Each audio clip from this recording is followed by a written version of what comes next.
piece of it. And I was like, we need to refilm some of this stuff, and so that it includes all the new things that we've learned. And it's just funny how things progress if you, it keeps evolving, exactly, if you keep focusing forward.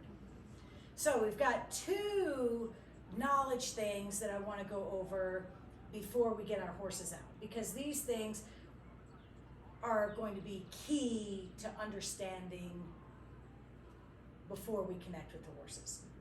The first piece is going to be about you and what you bring to the table. Horses are hardwired to mirror the rest of their herd for safety.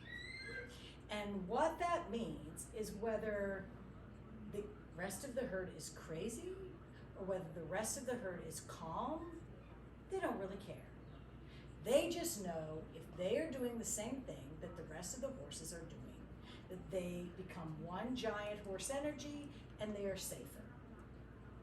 Horses perceive that if they are in their herd and there's a little horse over here by itself and a lion walks up and all the horses over here are acting all wild and this horse over here is eating grass calmly by itself, that the lion will look up and say, oh my gosh, that is one giant ball of hot mess horse energy.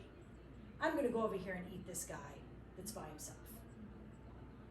But the horses also know if the whole big herd is all eating at the same pace, their tails are swishing at the same pace, their feet go at the same pace, and that little horse over here is acting crazy, and the lion walks up, that's still one giant ball of horse energy, and he's still going to eat this guy by itself. So whether you are offering the horse something relaxed and calm and connected to mirror, or you are offering the horse fear or intimidation or something negative, your horse doesn't really care. It just wants to mirror the rest of the herd for safety. So how do we become intentional about what we want to offer for our horses to mirror? We've got 3 pieces that you've got to offer them. One is going to be, I guess they're mental, physical, and emotional. The mental piece has to do with horses think in pictures. Anybody that's read any of Temple Grandin, whose Temple is brilliant, Temple says that autistic people think in pictures and animals think in pictures. So autistic people have a leg up on everybody else for communicating with animals. And I thought that was very discriminatory. And I was like, well, the rest of us, I think in pictures, and we can all make an effort to think in pictures. But there are these things called mirror neurons in our brain that the animals have in their brain. And those mirror neurons allow everybody to see everybody else's pictures. Now, with the use of language, with us having language, we've sort of lost that ability to communicate so much through pictures. Although many of us can feel a vibe off of somebody else or be like, they look like they might be going to do something bad. But when you're working with your horse, your mental pictures are key. You want to picture what you want to happen, not what you don't want to happen. Because your horse is hardwired to mirror whatever that picture is. So if your picture is, I'm worried my horse is going to leap in the air and buck and run off with me, your horse does not hear a not, it doesn't hear this is bad, they just see the mental picture. Well, that's a pretty easy thing to mirror if you're in a stressful situation. I don't want my horse to stop at the jumps and look at the flowers. Those things are easy for the horse to mirror. I don't want my horse to spook at the judge's box when I go in the ring. I don't want them to see this or see that. Well, when you picture, oh, there's a scary rock, the horse, oh, I can find that scary rock for you. So being deliberate about what pictures you bring to the table is really, really important. I had a customer some years ago that sent her horse, and horse sort of went this classic jacked up head, nervous way, and I got to riding it, and that horse like came around like right away, and I'm like, wow, this is a way nicer horse than I thought. And she came to ride it, and I told her everything that I thought that I was doing. You know, I thought, put your hands here, your feet here, do this with your hips, do all these big things. And I got on it, the horse does its thing, I get off, she gets on it, the horse goes right back to what it was ever doing. And she was like, this isn't working. And I was like, this makes no sense. How is it that this is not working? Well, her mental picture was of this horse with the head jacked up and her being afraid, and that horse mirrored that. The idea that she could control that was so foreign to her. That's a huge deal, that you need to put out in your mental pictures what you want to happen. Visualize what you want to happen before you go do it. Anybody that shows in dressage or hunters or goes in events, does all these things, you stand at the gate and you go through your ride in your mind. Scientists have discovered your body will, and you may not feel it, fire all the same things, you going through it in your mind as it does when you go through it really. And they found that people that practice things over and over perfectly in their mind, and then they go to do it, actually do better than people that get out there on the horse and practice it and practice it and practice it on the horse. Because you're practicing the problems, all these things.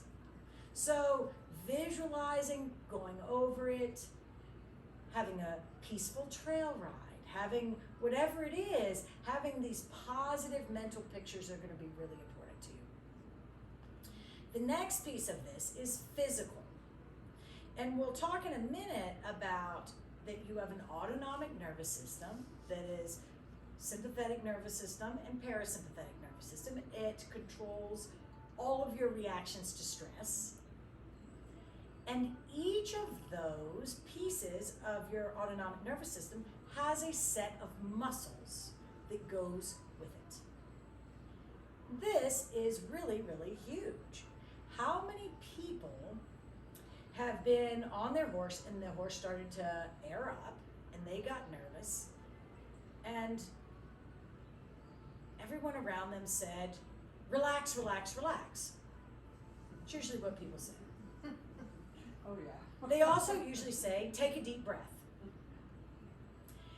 And if you don't know which muscles fuel survival and fuel the spook and fuel the prance and fuel the horse getting worse, and you don't know which muscles fuel the rest, digest, play, learn, heal, trust, connect, you're more likely to relax the good muscles and tighten the bad muscles, and then you amplify what's bad that's going on. So we've got a group of muscles that go with our survival nervous system, our sympathetic nervous system, our fight, flight, freeze nervous system. Those muscles are called the mobilizers. Like they mobilize everything, almost like an army to survive. They're big picture, gross motor skill muscles. They're your mechanical muscles. I call them the dump truck muscles because you can drive a dump truck to town, but it is not very sexy. It's very functional. You can absolutely ride with those muscles. You could be with those muscles, but it's going to be stiff. It's going to be rigid. It's going to make you.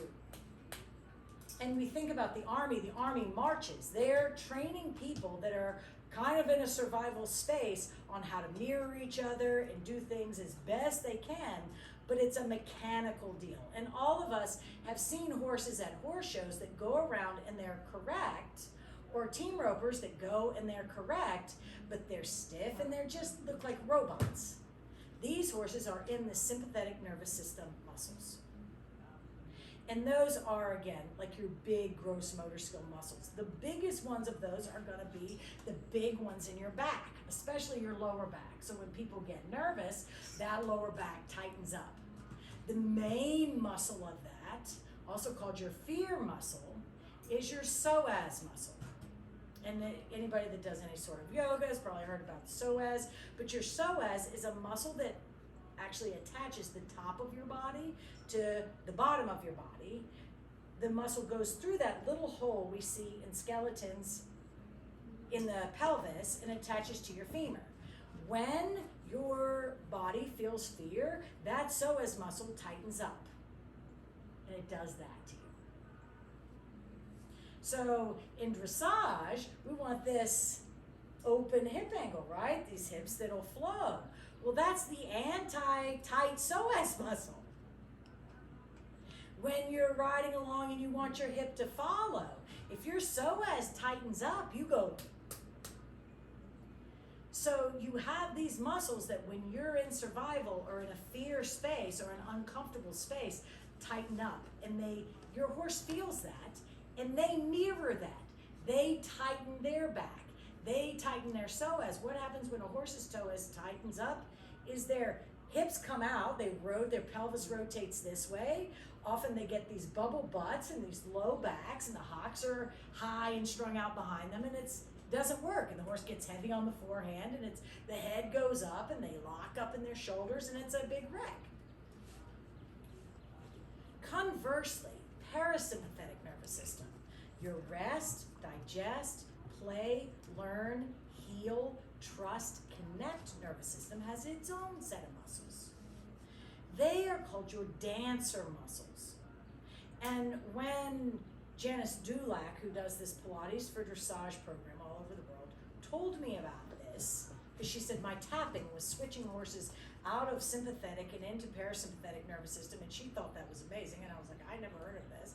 But when she said, that we've got these mobilizer muscles and we've got your parasympathetic nervous system muscles are called your stabilizer muscles, but they're your dancer muscles. When I heard dancer versus dump truck, I'm like, I want to be riding and showing the dancer, not the dump truck. Like if I show up, I want to ride a nice horse. And so these dancer muscles are your fine-tuned core muscles. They're what makes things soft and flowing and following. Your main muscle of parasympathetic nervous system is called your transverse abdominis, and it goes from here to here. You engage that muscle by pulling your belly button into your spine and kind of tipping your pubic bone up a little bit. Now, as a hunter person, that resonates with me because a lot of the time we end up with our pelvis like too rocked forward. I had a clinic where there was a dressage lady there, and I guess her pelvis was already open. So when I said pull your belly button in and tip your pubic bone up, she was like, that's going to lock up your pelvis. So it depends on where you start. So, some of this is a little fluid. We want to tip our pelvis so that we've got this beautiful open hip angle that a dressage rider or a reiner would desire. But when you pull your belly button in and you tip that pubic bone up, something happens within your body. Just like your arm here. To do this with your arm, this muscle has to contract, but that muscle has to release, right? That has to let go. Your transverse abdominis cannot crunch at the same time the big muscles of your back are tightening up. So your rest, digest, play, learn, heal muscle, if you're actively engaging that by pulling your belly button in and kind of tipping your pubic bone up, those big arching muscles of your back are going to let go. Now, if anybody has ever had any back pain, or they've had horses that had kissing spine, that happens when those big muscles of the back arch and crunch together. So it pinches our nerves, it does all this yucky stuff. Well, I don't know why we don't all know this already, but I think it's probably because nobody makes money on it. you know, you can't sell anybody anything if you tell them, really, you need to just practice going around pulling your belly button in and tipping your pubic bone. I used to, and Pam knows this, I have had a broken back. I used to sit and teach. I had to stand everything to sit and teach because my back hurt. And it was hard for me to stand up for long periods of time teaching. So we set up the whole ring and everything so that I could teach from sitting down so that it wouldn't make my back hurt. Well, when I learned, oh, I've just got to pull my belly button in and tip my pubic bone up, now I can stand up and teach for 8 hours in a day and my back doesn't hurt. So it's very interesting that, you know, after you have back surgery, you're supposed to rest. And then sometimes you've got to walk, but nobody tells you, you need to just pull your belly button in. It also, when you pull your belly button in and tip that pubic bone up, there are tiny muscles in between each vertebra that are called the multifidi, or the spinal stabilizers. And they're the muscles that we want to engage when we have a horse lift his back and the horse to come through.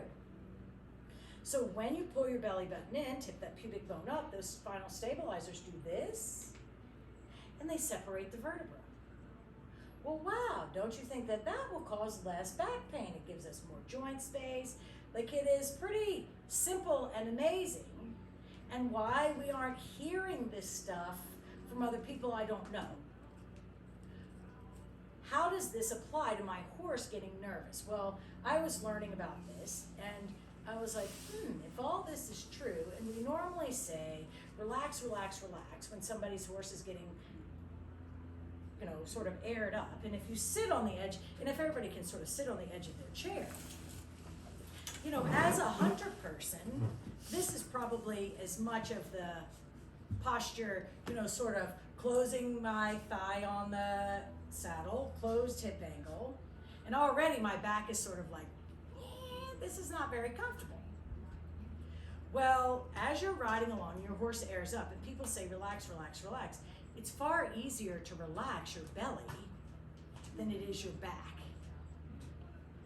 And when you relax your belly, all of a sudden, all the rest, digest, play, learn, heal, trust, connect muscle just left the building.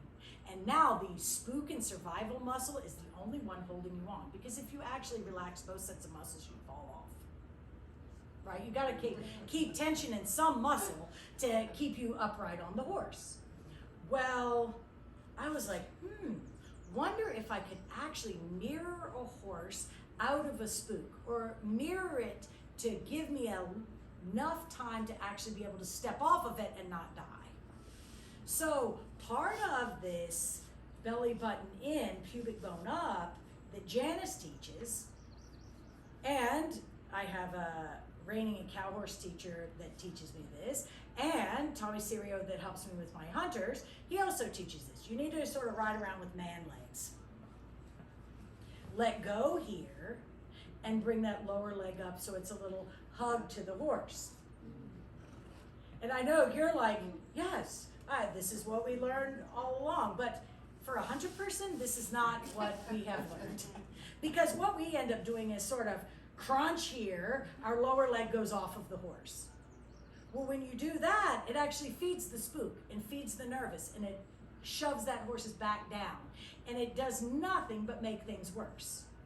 So I decided I'm going to try this. I'm going to get on, and I'm going to purposely, intentionally pull a little bit of tension in my belly button. Not crunching it down where my hips won't move, but instead of just sitting there without any intention, I'm going to like have this light pressure on my belly button.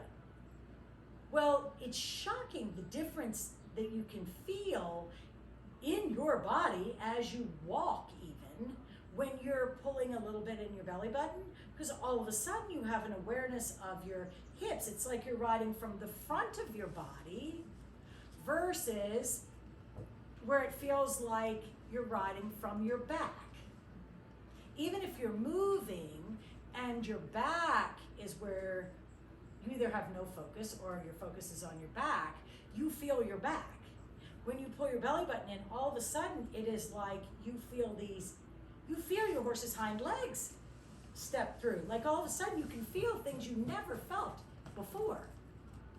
Now, I go over to Tommy's, and sometimes after I get done riding my horse, I was like, do you have anything else I can ride? And so the days that he does, he of course is not going to, I don't get the $2 million horse. I'm going to get the horse that's the bottom of the list to ride. And often those are warm blood horses that are fine until they're not.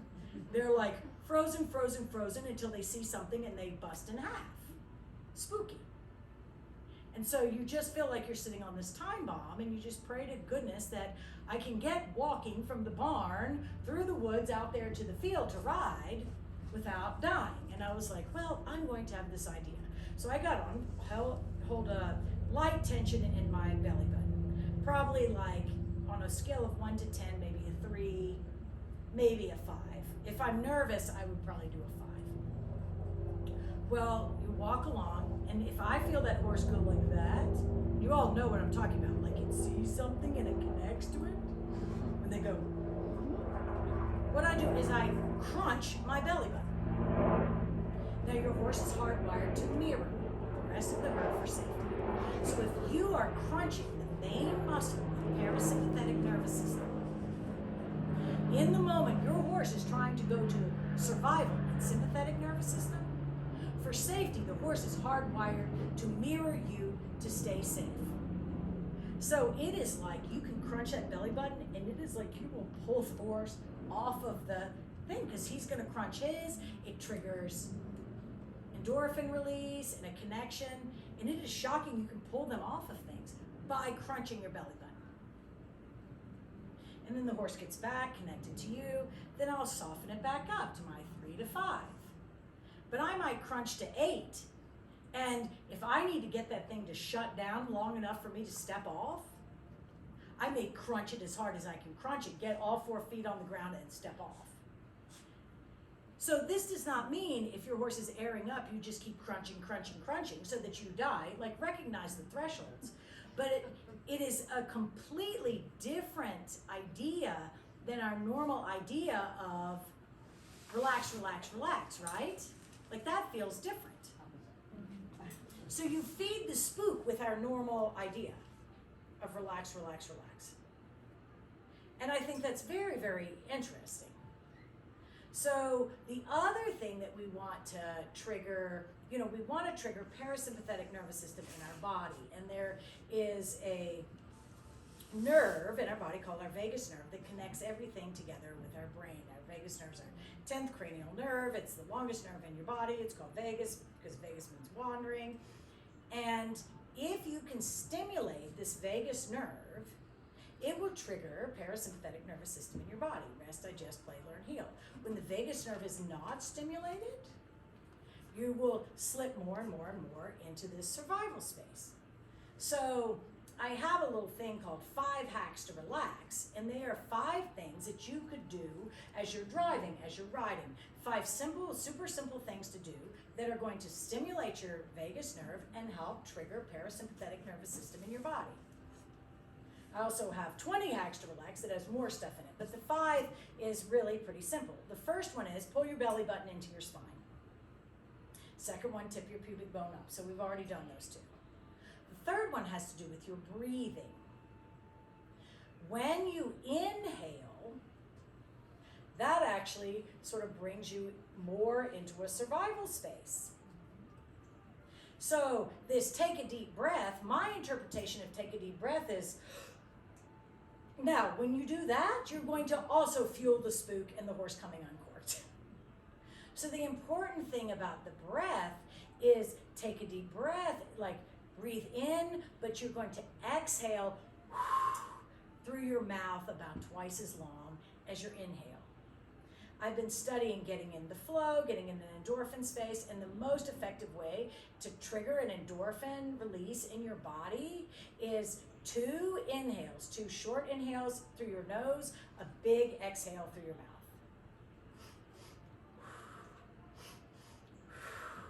So if you get in a stressful situation, if you will do that breathing, that will help really trigger endorphin release in your own self. And your horse is hardwired to mirror that.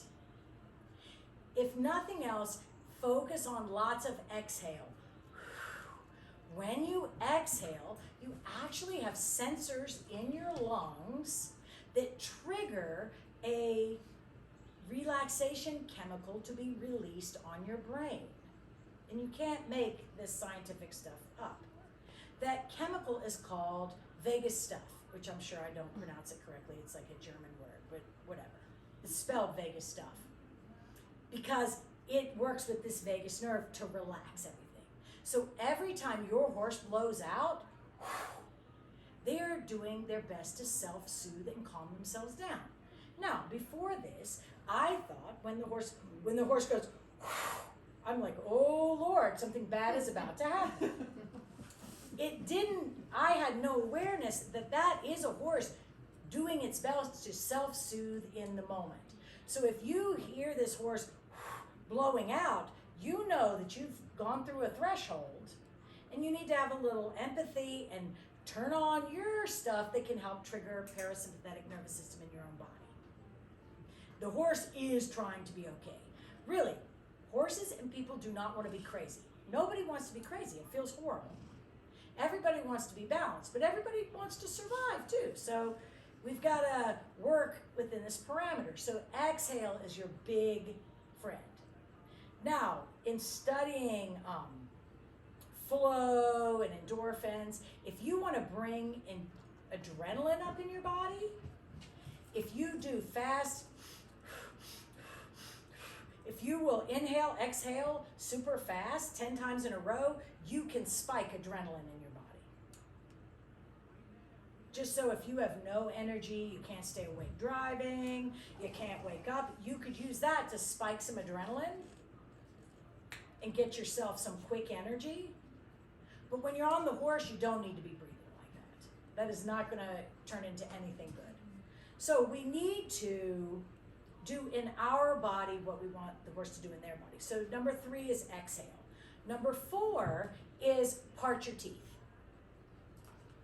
Part your teeth is because a ton of tension is held in your jaw. And anybody knows it's taken hold of a rein of a horse going, knows that doesn't feel too good. Like this feels like a bad day is about to happen. When you pick up the rein and it just feels like butter, oh, it's like the sky opened up and the rays came down from heaven. But I realized this part your teeth deal because I had gone to the dentist. My parents have genetically good teeth. The dentists have always raved over my teeth. You have these wonderful teeth. I've always been very proud. Oh, yes, I know when I go to the dentist, you know, I have no cavities. They're going to be like, I can't believe your age and your teeth. And I'm always like, oh, thank you. And it has nothing to do with me. It's like my parents have genetically good teeth. Well, one of the last times I went to the dentist, they, look, and I'm ready to hear it. And they said, oh, do you grind your teeth at night? I was like, what? And they were like, are you grinding your teeth at night? And I was like, I don't know, I'm asleep. And they said, well, your teeth are showing all these signs of wear. You're gonna wear all the enamel off, and it's gonna open up whatever is under the enamel, and then you're gonna have to have root canals, and then you're gonna have these teeth replaced. And I'm like, oh my gosh, I'm going to ruin my good teeth, and I didn't even know I was ruining my teeth. And, I go to this survival space 1 to 100, and I'm like, ah. And then they say, well, we can help you with this. I'm like, okay. And they say, well, here, we can sell you this mouth guard, and at night, you can put this rubber thing in your mouth, and it will protect your teeth from your grinding. And I was like, yes, I need to protect my teeth. And then they said, okay, we'll take these dental impressions, and this will only be $300. And that snapped me out of that really quick. I was like, what? $300 for a piece of rubber for me to wear in my mouth when I'm asleep? And they were like, yes, it'll fit perfectly. And I was like, I'm sure I can get a piece of rubber from Walmart for $6, and it'll do just as well. No, thank you. So I was like, I can't believe that. They send you into this fear space that your teeth are all about to fall out, and now you got to buy this $300 piece of rubber. And I was like, I just don't think this is right. So I'm like, I think I'm going to retrain my brain to not do this. So I practice going on telling myself, part your teeth, part your teeth, part your teeth, part your teeth, all during the day. Because I found I'm like gritting my teeth. It's like, what the heck is the matter with you? So I just go along, part your teeth, and not like, but like just enough that you're not clamping them. And I go back to the dentist, and I open my mouth, and I'm like holding my breath, like, what's gonna happen? And they were like, oh, your teeth look so much better. You've obviously been using your mouth guard. It has really helped you. And then they look on their little list, and they were like, you didn't buy our mouth guard.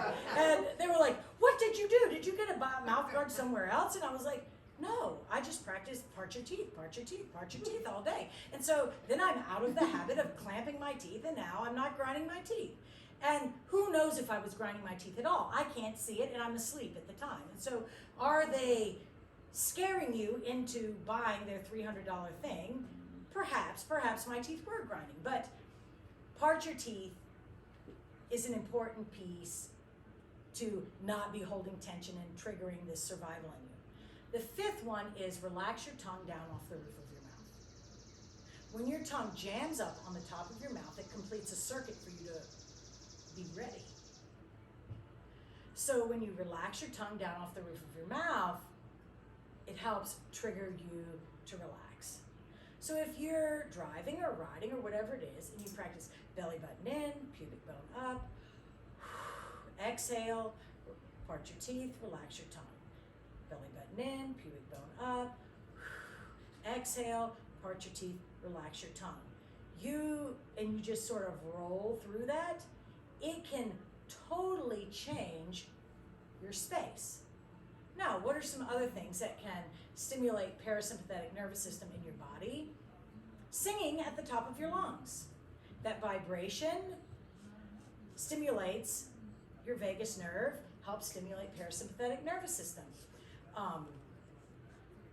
Yoga, the stretching of yoga, the slow stretching. It's crazy. Stretch or pain can be the exact same depending upon whether you're in a survival, sympathetic nervous system, or you're in parasympathetic nervous system. Rest, digest, play, learn, heal. Your body, when it's in survival, everything tightens up and shortens up. That's when that neck gets tight and won't turn. And you feel pain much more elevated. If you're in parasympathetic, then your body the fascia will relax and stretch. And it can be a pleasurable thing to feel this stretch because the stretch triggers these endorphins. The stretch helps you get further into the parasympathetic nervous system. Now, does that mean if somebody says, you got to do the splits right now, and you go as far as you can, and they push you past that threshold? No, that's not going to work. You got to honor the threshold of the person. But stretch helps that. But the cold water therapy will trigger parasympathetic nervous system. Do that polar bear challenge when people go swimming in the lake of the ice, which I am never doing. That cold water, that stimulates that vagus nerve and that tricks it. Now, lots of people aren't going to want to do cold showers. They say a cold shower every day for a year will change your life. Well, I'm not testing that out. But the cold triggers parasympathetic nervous system. Cold makes your body more alkaline. It helps cut off the inflammation. When I started reading this, I was like, oh my gosh, my stepfather loves a hot tub. He goes in his hot tub every single night of his life. When you start studying this, it turns out hot water stimulates acidic production in your body. The acidity pushes you over here more towards your sympathetic nervous system, your survival space. Hot water will be much more feeding arthritis and actually sort of feeding some inflammation. Now, the more now he has had 3 hip replacements and 3 knee replacements. And every day he goes in that hot tub and his stomach is out to here. He goes and sits in that hot tub. And I was like, when I found this out, I was like, oh my gosh, Mom, I think Ed's hot tub is making these orthopedists money because he keeps having to get all this stuff replaced. Now, does it mean you never take a hot shower or you never go in a hot tub? No, but there is a balance we've got to achieve in our life. And I choose, my cold water thing is I may stick my feet in our pool when it's cold. I can tolerate cold feet. But those commercials of like the Noxema where they splash this cold water on these people's face and they're like, and you think it's Noxema that is like making you all glowing and wonderful. Well, it turns out parasympathetic nervous system has all these nerves on your face, and when you splash the cold water on there, it stimulates parasympathetic nervous system and the endorphins and stuff. So it's probably more the cold water than it is the Noxema stuff that's doing it. So something that simple, but there are all kinds of things. Listening to Disney soundtracks, like sing-songy stuff. And probably the last one I'll say here is speaking with inflections in your voice and having expressions on your face. Again, you've got all these nerves in your face, and when your face moves, when you smile and you actually smile, and the lines of experience that we get on our face, all that stuff helps stimulate this parasympathetic nervous system in us. Think about all the people that fill their faces full of Botox and Dysport and nothing moves anymore.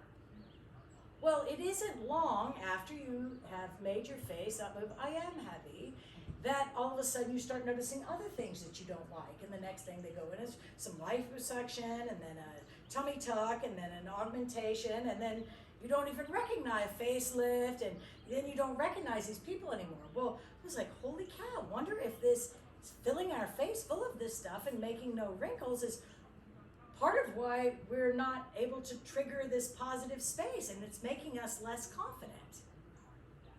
So like that guy in Sling Blade, I don't know if anybody's seen that movie Sling Blade, where he has a flat affect and rah, rah, rah, rah, rah. That flat affect goes with this survival space. So the more animated your expressions are, the more it helps keep you over here in this happy space. Live, work, and play in spaces that feel safe.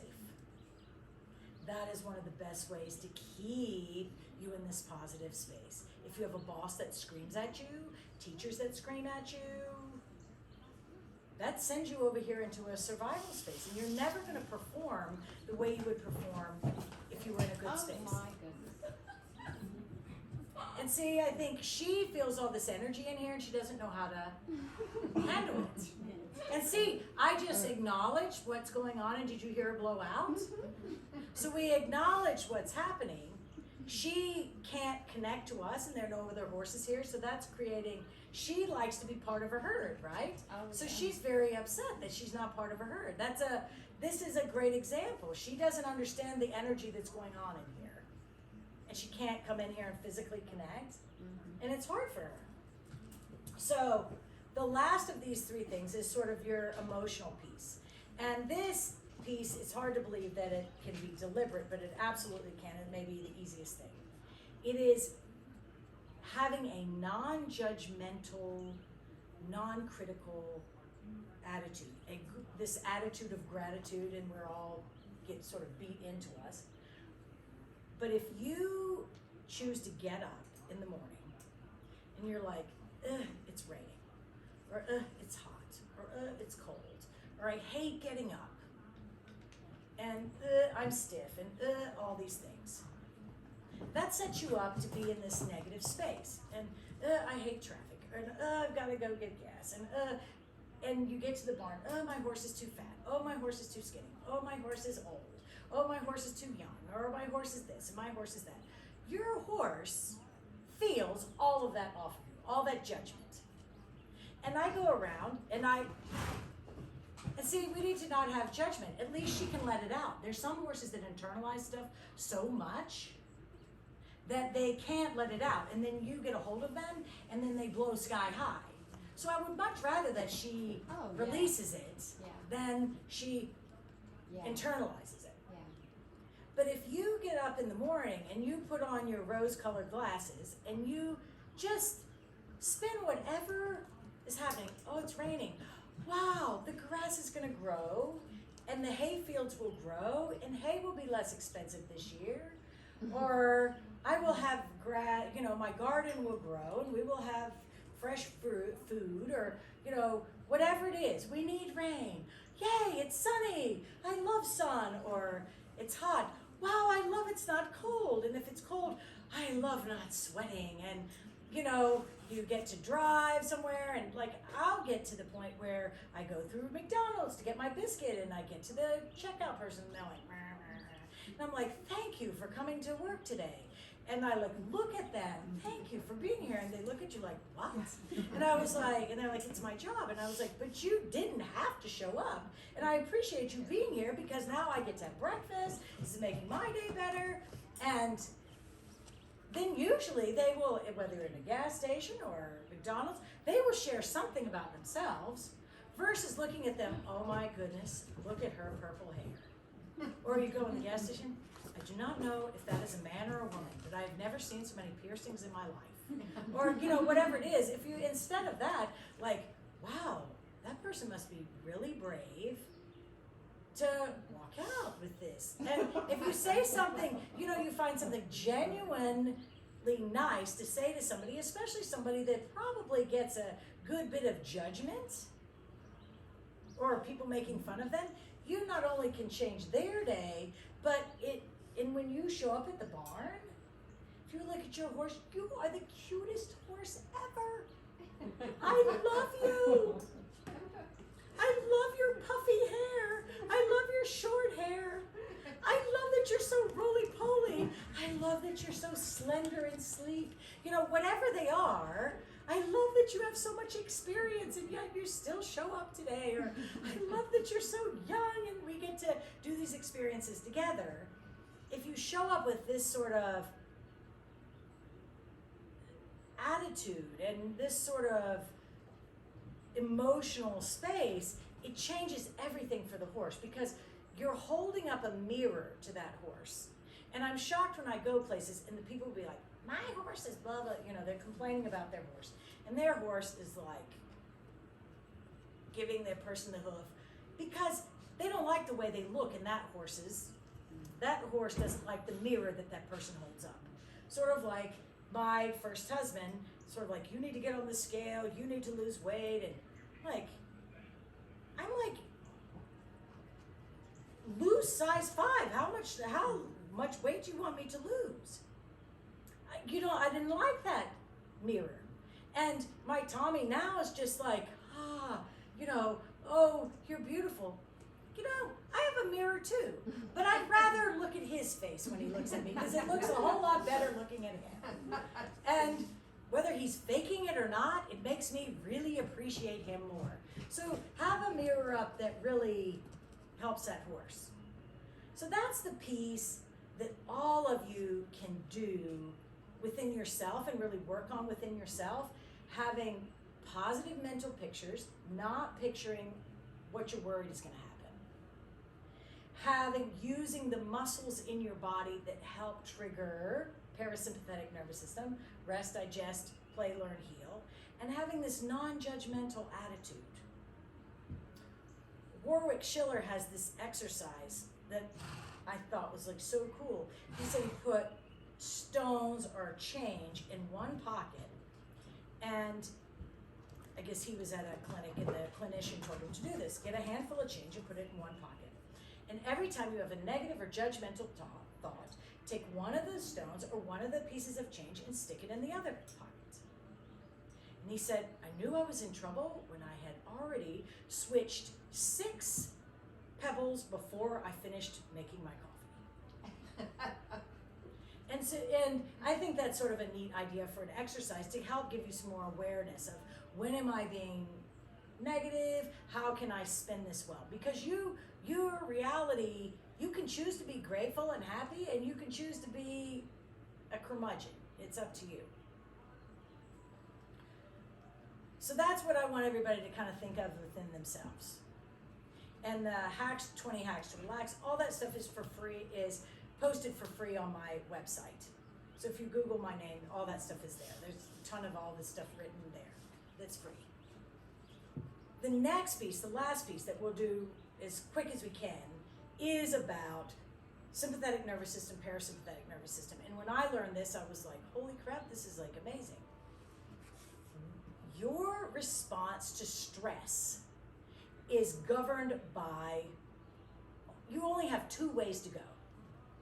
You're either going to go into sympathetic nervous system, survival, or you will solve that stress piece with parasympathetic nervous system, rest, digest, play, learn, heal, connect, trust. When you go into either one of these, there are physical things that actually happen in your body that are different. And there are mental, emotional things that happen in your mind that are different when you're here in survival, here in the good spot. We already talked about that there are two different sets of muscles that go with those. But all of it matters. Everything matters. So everything is mental, physical, and emotional. So if your physical body is stuck in a survival space, your fascia is locked down in a survival space, it will be very hard for you to trigger yourself to be happy, to be flowy, to be loose. So we've got to help trigger these positive things in our body. If you have a physical injury, that will manifest mentally, often in fear. Because your body knows if it is injured, it's going to have a fear response to keep you from getting worse injured. So everything that's mental, say for example, you're nervous. Well, nervous will have a physical response. You'll get butterflies in your stomach. If you're under stress for long periods of time, you may develop ulcers. So everything that's mental is also physical. Everything that's physical is also mental. So the more ways you can learn to trigger yourself to be in this good space, the more all the rest of it will go. And the same thing with your horse. Does that make sense? Because your horse mirrors the rest of its herd for safety. And when we're connected to our horse, we're a herd of two. Now, one of the coolest pieces of all of this is understanding what physically happens in the body, and this will give you some things to look at. We'll also look at different postural things once we get out with the horses. But sort of a quick list of things that happen. When you're in survival, tear production turns off. Now, isn't this interesting? Lots of us have seen Jennifer Aniston on TV pimping dry eye drops. And we're all like, wow, Jennifer Aniston has dry eyes too. You know, we need to get these drops because like, look how good she is. Well, dry eyes are part of you being stuck in sympathetic nervous system. If you did some cold water, you do these other things, it can help your tear production turn on. Salivation turns off when you're in survival. How many people get a dry mouth and they need a drink? It's because you're getting stuck in survival. Swallow reflex turns off. So, wow, this gives you a whole different perspective on horses that choke. Often, horses that choke or horses that have gotten so stuck in survival or sympathetic nervous system that their swallow reflex is turned off and they start choking. So if you can trigger parasympathetic nervous system in that horse, your choking will solve itself. Choking is a symptom of horses being stuck over here in survival. But we never look at it like that, right? Heart rate goes up, blood pressure goes up, you start breathing more here and holding your breath. All of that, breathe in, hold your breath. All of that fuels you to stay in survival. The blood rushes out of your digestive system and to your extremities so that you can fight, flight, you can survive, because it is not important to digest a Big Mac when you are about to be eaten by somebody else. So all these ulcer problems with their horses, they may be stuck in their sympathetic nervous system, and their digestion is not working well. Horses that colic, it's amazing. Sometimes, and it's not to say we're replacing vets and Banamine and the rest of it, but if your horse starts colicking, sometimes they get nervous, the barometric pressure change. This tapping stuff that we'll introduce you to today can switch horses from sympathetic to parasympathetic. I have a friend who had a horse that colicked every year at the Quarter Horse Congress the night before it had to show in the Open Western Pleasure. Third year in a row, it colicked so bad it had to have colic surgery. The fourth year, they go back, the horse starts colicking. And it was that year that I had shared this stuff with my friends that have this horse. And I mean, this is like a 6-figure, high-arcing, incredible horse. And so my friend Cindy was like, haha, well, I'm going to try tapping on it. And the husband's like, that stuff is stupid, that is never going to work, So she goes over and starts tapping on the horse, where she has conditioned this response of tapping for the horse to go to relaxation and connection, response to stress. It derailed the horse, stopped colicking. Well, could it be possible that her husband that shows the horse in the class the next day, who is riding this horse, who is under enormous pressure from the owners to win, is getting nervous, and the horse is mirroring that? And that's why we're having this huge colic the night before. The horse does not have a schedule posted in his stall and reading it. Oh gosh, tomorrow is Senior Western Pleasure. I need to be sick. Like, how do they know that? They don't know that. But it was shocking. They were like, this changed our life. That horse goes to colic. They were like, we just tap on it and it like relaxes again. We don't even have to call the vet. Again, not to say it will replace the vet, but it is something you could do that would be a positive besides freak out when your horse starts to have a problem. Because when you freak out, you may feed the colic worse. Now, on the other side, over here, parasympathetic nervous system, when parasympathetic nervous system turns on, tear production turns on. The first time this happened, I was working with a horse that had been really stuck in survival, and all of a sudden, it starts going drip, drip, drip, drip, and I was like, oh no, I've broken the horse's eye. What is wrong with this horse? But I think if horses have been stuck in sympathetic nervous system for a long time, it's almost like their little tear ducts just get stuck together. And when tear production turns back on, there's nothing open to drain it away. In about 10 minutes, that drip, drip, drip stopped, and she got these poofy little bags under her eyes. And up till then, her eyes were just as flat under here as they could be. And I was like, holy cow, those poofy bags. That's something we can actually see. And I thought, I know that if I have a horse that's colicking and under their eye gets a little wrinkled, and when it starts dotting with sweat, I know we got a problem. Anybody else here that has seen that, when your horse gets those little wrinkles like this under their eye and it starts to get a little sweaty under here, that horse is in some pretty intense pain. Like, you better do something today. You better do it right now. So when this tear production turns on, they get these little poofy bags under their eyes. And you can see that. If your horse has no poofy bag under its eye, it may be bothered and you just can't tell it. It's holding this stuff inside of itself. So that's a thing you can look for. Next thing, salivation turns on. So with salivation turning on, one, you get sort of some licking and chewing. You get swallowing. But I got thinking about that and I was like, holy cow, these dressage people, Xenophon, Socrates, they figured out 2,000 years ago that a horse with a wet, foamy mouth is a more trainable horse. It can learn. Fear blocks learning. When a horse is in parasympathetic nervous system, rest, digest, play, learn, heal, salivation turns on and the horse can learn. The horse also is more elastic. Everything relaxes and can stretch. The back comes up because everything turns on body, mind, soul, all of it comes together. Well, those guys might not have known about sympathetic and parasympathetic, but they sure enough knew that a wet, foamy mouth made for a better dressage horse. And maybe they weren't even thinking about showing at the Olympics or in dressage. They were thinking about going into war. And you were safer on a horse with a wet, foamy mouth, because when you went into war on a horse that is in survival, you may die, right?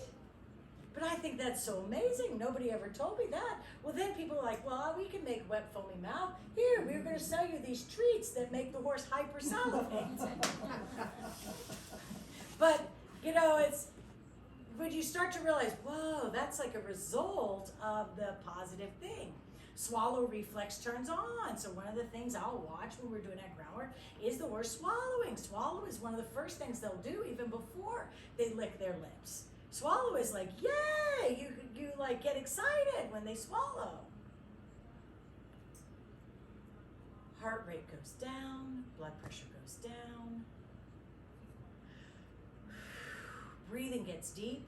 We can watch the horses all of a sudden change their bellies. Their breathing will absolutely change in a visible way.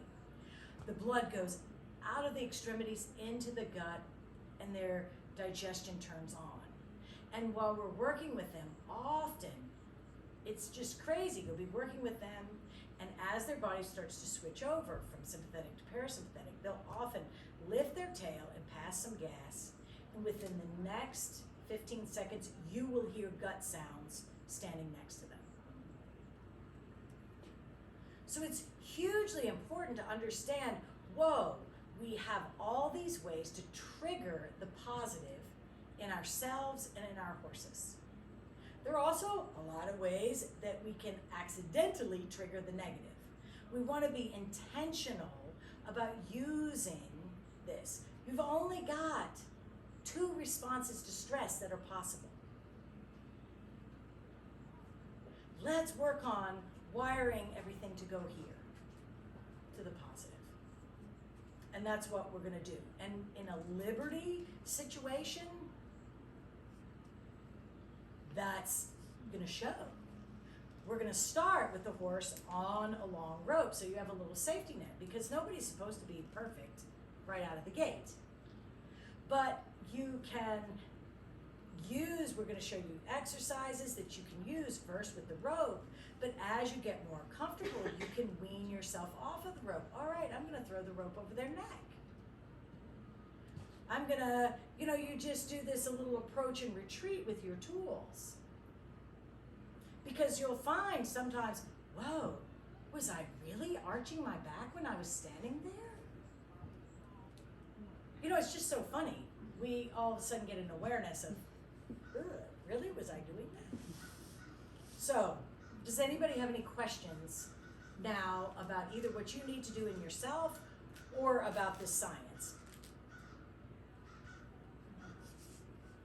Is that interesting? Is any of that stuff new? It makes sense. I'm just thinking back to when I used to always teach with my kids and do all the lessons. One thing I would do a lot with them was to take a deep breath and blow it out their heels. Okay, but now knowing the science, me doing that, and it did relax everything, connected everything. Now I understand the science, and I don't know where it just, one of those things I just came up and experienced myself and passed it on, but now I see why the science behind why that works. Isn't it fascinating? Yeah, that's what I'm real fascinated with things I've done or think we've learned through experience, and then there's the science behind why it works. And we always talk about, we do this all the thing, it's mindset. Basically, this is what your mindset is. Yes, Yeah. yes. But to me, mindset sometimes is intuitive, and if people don't have it, they don't have it. So trying to get a method and a model that they can have a sequence or a little puzzle, like something that you can go through to intentionally do it. Then once you switch over and it becomes you adopt this new mindset, well, heck, then you don't have to think about it anymore. But it's shocking how then you can trigger things in yourself, like heel is turned off by fear.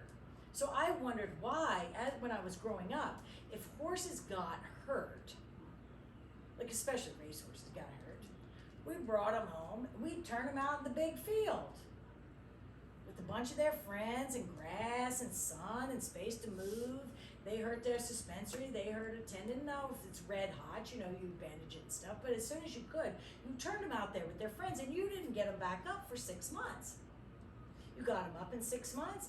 If they were better, then you put them back into some work. If they're not, you turn them out for another 6 months. And at the 12-month mark, you get them back up. Are you better? You're not better. A lot of them were better. Some of them are not better. Now we have this whole thing where they got to be in stall rest and they got to do all this stuff. And half the horses end up they lose their mind. They're like, so, and really, I'm not sure that they're physically any better off than they were. Their brain is worse, and they physically, the first time you turn them out, a lot of them re-injure themselves. And I actually, now paying attention to it, I don't know that we have any more sound horses at the end of a year from doing all this stall rest and 2 minutes of walking and all these things than we had turning the things out in the field. Because some of them will be broken. They're just broken. No matter what you do, this stuff is messed up. But when they go out there and they have their friends and they feel safe and they're eating grass, serotonin is a mood stabilizer. Serotonin is the most sensitive to food and exercise. So the horse is out there in the field, they're eating natural food, they can exercise as they want, sort of like Oreo right here. She can move as she wants. That can stimulate serotonin. And it helps them get into parasympathetic nervous system and turn heel on. If the horse is in the stall and it has no friends and it cannot move, heel can be turned off. I wonder if that's why it seems like we have more suspensories, we have more stuff that is happening to our horses today than it seemed like it used to happen. But I think we're probably keeping them in more unnatural situations. I think we're turning heel off. So in a natural situation, or a more natural situation, horses have heel turned on. So their daily thing, they're doing their little healing. Every day, you go out and ride them, just like us going to the gym. You kind of stretch, I'm a little stiff, and you heal and you can go back. But if you're like this, you don't heal. Learning cuts off, fear blocks learning. Fear blocks healing. Fear blocks rest. Fear blocks digestion. Fear blocks the ability to connect. Fear blocks the ability to trust. We think about the world right now and all the stuff that we have been motivated by fear. It's kind of crazy. I have a friend that lives in Canada, and I saw her husband just made this swing set. Oh, we're so grateful my husband make a swing set for our daughter. We have a farm, my daughter can get out and play. I guess they live in, I don't know what place in Canada, but they said, we have the hotbed of COVID of anywhere in the world. And they've been like shut down since it happened. Like these people are like petrified. They've been home. Not like us with every other person at Lowe's and Walmart. They don't go to the store. She got this mask that looked like you could go to Venus in it or something.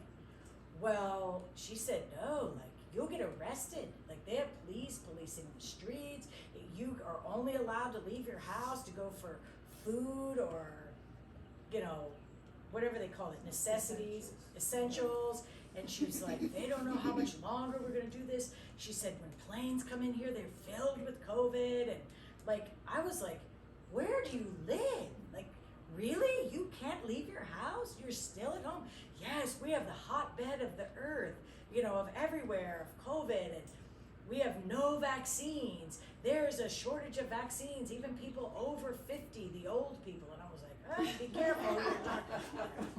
I was like, we're categorized in this group. And but she said they don't have enough vaccines for these older people, much less the younger people. Like it's like terrible.